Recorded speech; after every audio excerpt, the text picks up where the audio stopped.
पिछले एपिसोड में हमने देखा था कि वांग जो था उसने फैसला किया था कि वो ट्रैप के जितने भी लोग हैं उन सभी को सोल फ्लैग बनाने का तरीका सिखाएगा। तो वो उसी के हिसाब से उन सभी को सोल फ्लैग बनाना सिखा देता है। उसने सबसे पहले उयांग को सिखाया था और उयांग की जिम्मेदारी थी कि वो ट्रैप के बाकी के जितने भी मेंबर है उन सभी को सोल फ्लैग बनाना सिखाए। तो उनमें से बाकी सभी को उतना खास तरीके से तो नहीं आता, सिवाय 13 के। 13 बहुत अच्छे से अपनी प्रैक्टिस कर पा रहा था और अपनी कल्टिवेशन को इंक्रीज भी कर पा रहा था। सबसे पहले उसी ने अपना सोल फ्लैग बनाकर तैयार किया था और उसके पास एक खास तरह के टाइगर की भी स्पिरिट थी जिसे वो डाल देता है अपने सोल फ्लैग के अंदर। इस वजह से उसके सोल फ्लैग जो था वो बहुत ज्यादा स्ट्रॉन्ग बन चुका था। सारे के सारे लोग उसके सक्सेस से खुश हो जाते हैं और अब यहाँ पर उयांग और 13 ने मिलकर अलग अलग ट्राइब के ऊपर कब्जा करना शुरू कर दिया था ताकि वहां के लोगों को भी अपने ट्राइब में शामिल कर सके। जिसके बाद यहाँ से ये एपिसोड शुरू होता है। तो इस एपिसोड की शुरुआत में उयांग जो था वो 13 के लिए बहुत ज्यादा खुश था। वो कहने लग जाता है कि यहाँ पर सीनियर वांग लिन ने इतना एहसान किया है ना 13 के ऊपर, तो हो सकता है कि 13 हमारे लिए बहुत ज्यादा काम आए आगे चलकर। हमारे ट्राइब की जो पहचान है वो 13 ही बनाएगा और हमारे लिए सबसे अहम साबित होकर वो दिखाएगा। उयांग को तो यहाँ पर रोना आ गया था कि हमारा एक मामूली सा ट्राइब जिसकी कोई औकात नहीं थी आज यहाँ पर सीनियर वांगलिन की वजह से कितना ज्यादा ऊंचाइयों को छू रहा है। हमारे पर किसी की भी नजर ना लग जाए। बाहर के भी ट्राइब के जितने भी बंदों को यहाँ पर लाया गया था उन सभी को भी ट्रेनिंग कराना शुरू कर दिया जाता है। 13 ने अपने साथ कुछ और लोगों को अपने ग्रुप में शामिल कर लिया था और वो सब यहाँ पर अपना प्रैक्टिस करते हैं और बाहर जाते हैं, बाहर से बीस्ट वगैरह को मार कर लाते हैं और जितना भी कल्टीवेशन के लिए रिसोर्सेस लगता है एक दूसरे के लिए वो हासिल किया करते हैं। इनके ग्रुप में 4-5 लोग शामिल थे और अब 4-5 लोगों ने भी अपना सोल फ्लैग बनाना सीख लिया था। धीरे धीरे करते हुए प्रोग्रेस मिल रहा था और ट्राइब के अंदर जितने भी लोग थे वो सभी सोल फ्लैग बनाना सीखते जा रहे थे। तो वांग भी ये चीज देखकर बहुत ज्यादा खुश होता है। लगता है कि ये ट्राइब वाले लोग अपना कल्टीवेशन की दुनिया में सफर करते जा रहे हैं। इन्होंने अपनी पहली सीढ़ी को तो पार कर लिया पर अभी भी बहुत कुछ इनको सीखना बाकी है। इसके बाद हमें करीब 3 महीने बाद का सीन दिखाया जाता है जहाँ पर उयांग जो था वो बहुत ज्यादा टेंशन में था। वो कहने लग जाता है कि 13 अपने कुछ साथियों को लेकर गया था जंगल में बीस्ट को मारने के लिए, पर इतनी रात हो गई है अभी तक कि वो वापस क्यों नहीं आया। उसको तो दोपहर तक ही रिटर्न आ जाना चाहिए था पर अभी तक कि वो वापस नहीं आया। तभी वहां पर 13 का जो डिमंड लायन था वो तुरंत ही 13 को पकड़कर यहाँ लेकर आता है। उसने बड़ी मुश्किल से 13 को बचाकर यहाँ लाया था और जब उयांग देखता है तो 13 की हालत बहुत ज्यादा खराब थी। उसको बड़ी बेरहमी से मारा गया था। इस तरह की कंडीशन में वो था कि उसको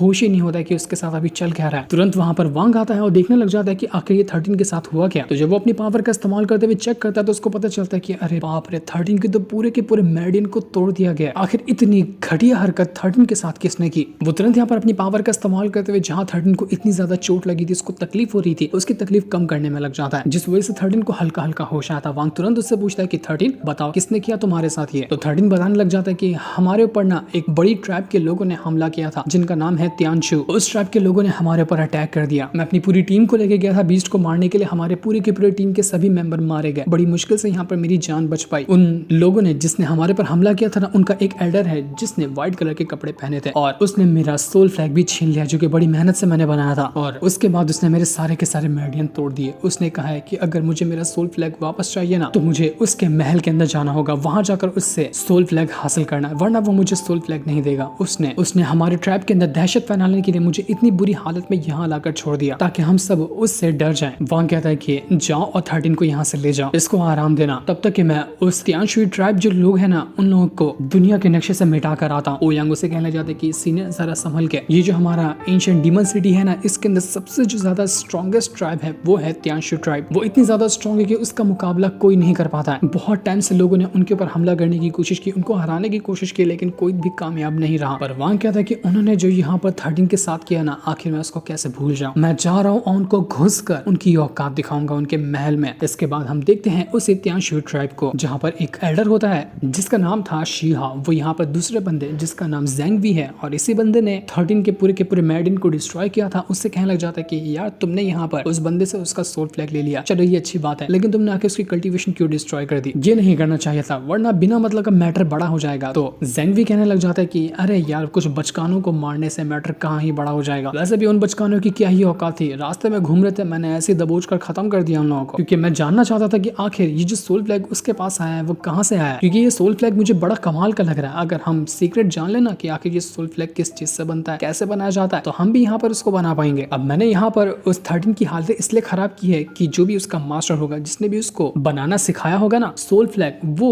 उसका बदला लेने के तो यहाँ पर आता ही होगा। तो जैसे वो इंसान यहाँ पर आएगा हम उसको ही दबोच लेंगे और उससे पूछेंगे कि आखिर वो सोल फ्लैग कैसे बना पाता है। और अगर उस 13 का मास्टर यहाँ पर नहीं आता है ना तो मैं खुद जाऊंगा उस 13 के ट्राइब के अंदर कल सुबह और 13 के मास्टर को दबोच कर उससे पूछूंगा कि आखिर वो मुझे सोल फ्लैग बनाने का मेथड देता है या नहीं देता। उसको क्या पता कि अगर 13 का मास्टर वांग लिन यहाँ पर आया है ना, तो इसका वो हाल करेगा वांग जो इसने कभी अपने सपने में भी नहीं सोचा होगा।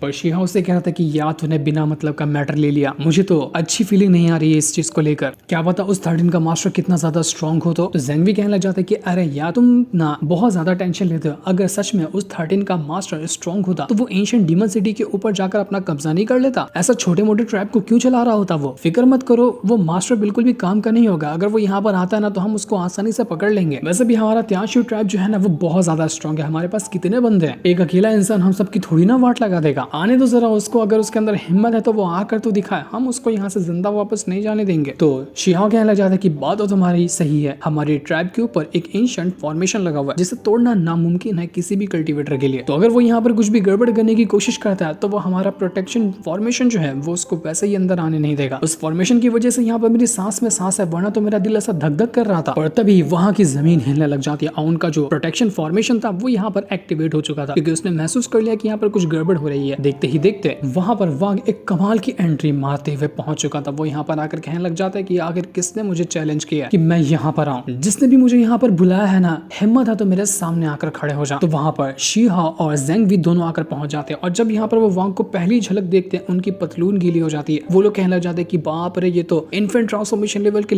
मिड स्टेज का बंदा है, हमें तो लगा था कि ये नल्ला आदमी होगा, भारी मिस्टेक हो गया, गलत बंदे से पंगा ले लिया हमने। तो वांग को देखते साथ ही उनकी बिल्कुल हालत खराब हो चुकी थी। वो यहाँ पर वांग से कहने लग जाते हैं कि हाँ, मैंने ही यहाँ पर उस 13 से उसका सोल फ्लैग लिया, उसकी हालत खराब की है, लेकिन तू यहाँ पर इतना एटीट्यूड में आया है, तेरे पास कितनी भी पावर क्यों ना हो, ये हमारा जो प्रोटेक्शन फॉर्मेशन है ना, तो उसको तोड़कर अंदर नहीं आ सकता, तू हमारा कुछ भी नहीं बिगाड़ सकता है। क्योंकि शीहा और जेंगविंग दोनों थे नेटसेंस सोल लेवल के कल्टीवेटर, और नेटसेंस सोल लेवल वांग के सामने कितना ही पीछे होता है। तो वांग कहता है कि अच्छा तुम यहाँ पर उछल रहे हो ये फॉर्मेशन को लेकर, तुम्हारी आंखों के सामने भी देखो उसकी क्या औकात दिखाता हूँ। वो तुरंत यहाँ पर अपनी पावर का इस्तेमाल करते हुए बहुत ही बड़ी सी कुल्हाड़ी को समन कर लेता है, कि वही कुल्हाड़ी थी जिसका इस्तेमाल जायंट डीमन क्लैन का जो एंसेस्टर था वो भी किया करता था। उसके मरने के बाद वो कुल्हाड़ी उसने हासिल कर ली थी, तो उसी कुल्हाड़ी का इस्तेमाल करते हुए वांग यहाँ पर इस पूरा का पूरा फॉर्मेशन को ही डिस्ट्रॉय करने के फिराक में था। जैसे ही कुल्हाड़ी का अटैक फॉर्मेशन के ऊपर जाकर लगता है, फॉर्मेशन के अंदर क्रैक्स पड़ने लग गए थे, उसकी हालत खराब होने लग जाती है। पर ये क्या, सच में फॉर्मेशन ने यहाँ पर पहला अटैक तो झेल लिया वांग का, पहले अटैक में फॉर्मेशन नहीं टूटा, तो वांग यहाँ पर दोबारा से कुल्हाड़ी का इस्तेमाल करता है और एक और खतरनाक अटैक देकर मारने की कोशिश करता है, ताकि इस बार वो उस फॉर्मेशन को तोड़ सके। पर ये क्या, दूसरी बार भी यहाँ पर फॉर्मेशन टूटा ही नहीं, फॉर्मेशन तो टूट ही नहीं रहा था। तो इस चीज को देखकर पहले तो यहाँ पर जेंगवी और शीहा दोनों की फटी पड़ी थी, पर अब वो कहने लग जाते कि अरे देखा, कहा था ना हमने, तेरी औकात नहीं कि तू यहाँ पर इस फॉर्मेशन को तोड़ सके, तू इसको नहीं तोड़ पाएगा। हमारा त्याशु ट्रैप जो है ना वो इतना ज्यादा स्ट्रॉन्ग है कि तेरे से अचकाने बचकाने की औकात नहीं है इसको खत्म करने की। ये लोग तो गिरगिट से भी ज्यादा तेज रंग बदलते हैं, अभी इनकी फटी पड़ी थी, अब यहाँ पर एटीट्यूड दिखाने लग गए। जेंगवी तो और ज्यादा उछल उछल कर वांग को गुस्सा दिलाने की कोशिश कर रहा था कि अबे तू होगा कहीं का इमॉर्टल विमॉर्टल, लेकिन तू मेरे सामने कुछ भी नहीं है, तेरे से इमॉर्टल को तो हम यहाँ पर सफाई के काम पे रखते हैं। बेहतर यही होगा कि तू यहाँ से कल्टी मार ले, अगर तू अपनी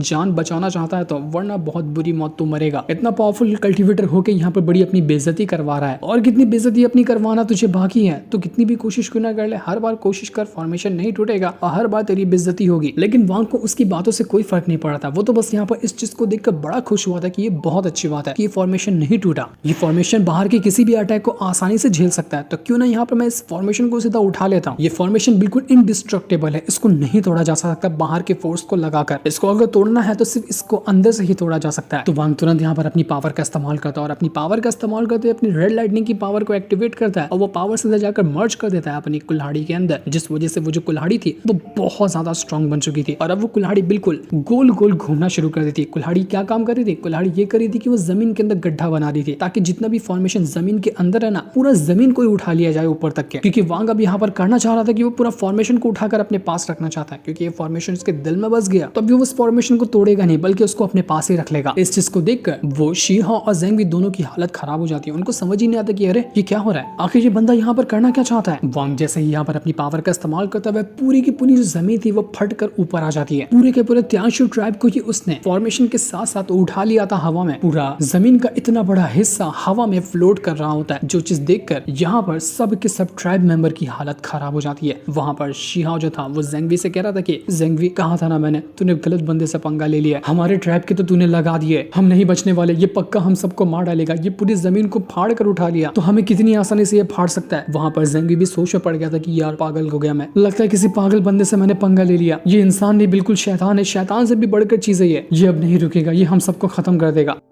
वांग यहाँ पर कहने लग जाता है कि इस फॉर्मेशन को तोड़ने में मुझे कोई फर्क नहीं पड़ेगा, मैं थोड़ी सी और कोशिश करूँ तो मैं इसको तोड़ सकता हूँ, लेकिन मेरे पास उतना टाइम नहीं है, मैं अपना कीमती टाइम इन बचकानों के ऊपर वेस्ट नहीं करना चाहता। तो मैं क्या करता हूँ कि मैं यहाँ पर सीधा इस फॉर्मेशन को रिफाइन करना चाहता हूँ अपनी पावर के साथ। एक बार ये फॉर्मेशन रिफाइन हो जाए तो मैं उसको आसानी से जहाँ चाहूँ वहाँ इस्तेमाल कर सकता हूँ, और उसके बाद खदेड़ते हुए मैं इन सभी को बाहर निकालूंगा और इन सबको वैसे ही मार डालूंगा। तो वांग सीधा का सीधा पूरे त्याशु ट्राइब को उठाकर ले जाता है अपने ट्राइब के पास, और जब उसकी ट्राइब के लोग ये चीज देखते हैं कि आसमान से इतना बड़ा जमीन का टुकड़ा यहाँ पर उड़ते हुए आ रहा है, उनकी हालत खराब हो जाती है कि ये क्या हुआ। उनको नजर आता है कि यहाँ पर तो वांगलिन है, वांगलिन पूरे के पूरे त्याशु ट्राइब को उठाकर यहाँ ले आया। वांग को आखिर हो क्या गया है। वांग तुरंत यहाँ पर अपनी पावर का इस्तेमाल करते हुए अपना 1 बिलियन सोल फ्लैग एक्टिवेट करता है और उसके अंदर से वो जो एंसेस्टर की सोल वगैरह होती है उन सभी को बाहर निकाल लेता है। और अब यहाँ पर सारी की सारी सोल मिलकर फॉर्मेशन के अंदर गैप बनाने की कोशिश करी थी, क्योंकि एक बार फॉर्मेशन के अंदर गैप बन जाए तो उसके बाद वांग अंदर जाएगा और ये शिहा और जेंगवी जितने भी लोग हैं उन सभी को बुरी तरीके से जान से मार डालेगा। उन दोनों को यहाँ पर उनकी मौत नजर आ रही थी, वो लोग समझ चुके थे कि हम यहाँ पर अब बचेंगे नहीं, हम मर जाएंगे। अब वांग यहाँ पर कहने लग जाता है कि तुम दोनों ना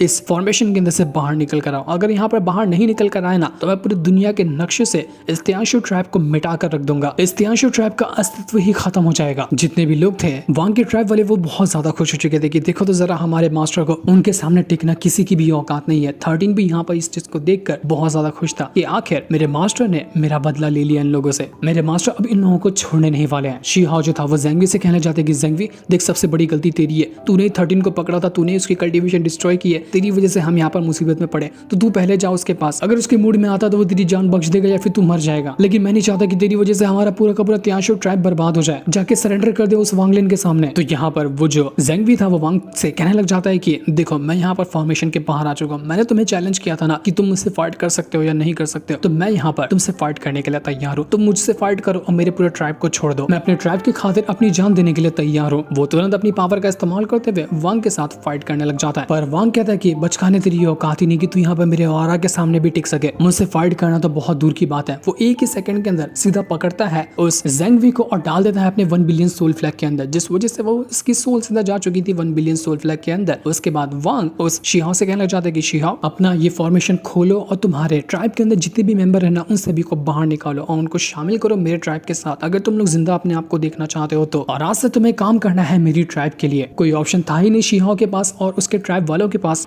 वांग के ऑफर को मानने का, तो वो यहाँ पर वांग का ऑफर मानने के लिए तैयार हो चुके थे। पूरा का पूरा त्याशु ट्राइब अब जाकर मर्ज हो चुका था वांग के ट्राइब के साथ, और अब यहाँ पर वांग का ट्राइब काफी ज्यादा स्ट्रॉन्ग हो चुका होता है। तो इस चीज को देखकर यहाँ पर वो जो उयांग था वो वांग से कहना जाता है कि सीनियर वांगलिन, आपने इस ट्राइब के लिए इतना कुछ किया, आप ही इसके करता धरता है, तो आप ही इसका एक नामकरण भी कर दीजिए ना, इसे ट्राइब ट्राइब कहना अच्छा नहीं लगता। तो यहाँ पर वांग को दूतियान की बात याद आती है कि वांग कभी भी मेरे ट्राइब का नाम न मिटने मत देना, हमारे सोल रिफाइनिंग सेट का नाम हमेशा रोशन रहना चाहिए। तो वांग यहाँ पर सीधा कह देता है कि हमारे ट्राइब का नाम भी होगा सोल रिफाइनिंग ट्राइब, ताकि ये सोल रिफाइनिंग नाम जो है ना वो कभी भी ना मिट सके। और आज से यहाँ पर इस ट्राइब का ये नाम रख दिया गया था। क्या ही कमाल का ये सीन था, जिस सीन को दिखाते साथ ही ये वाला एपिसोड यहीं पर एंड हो जाता है। Thanks for watching.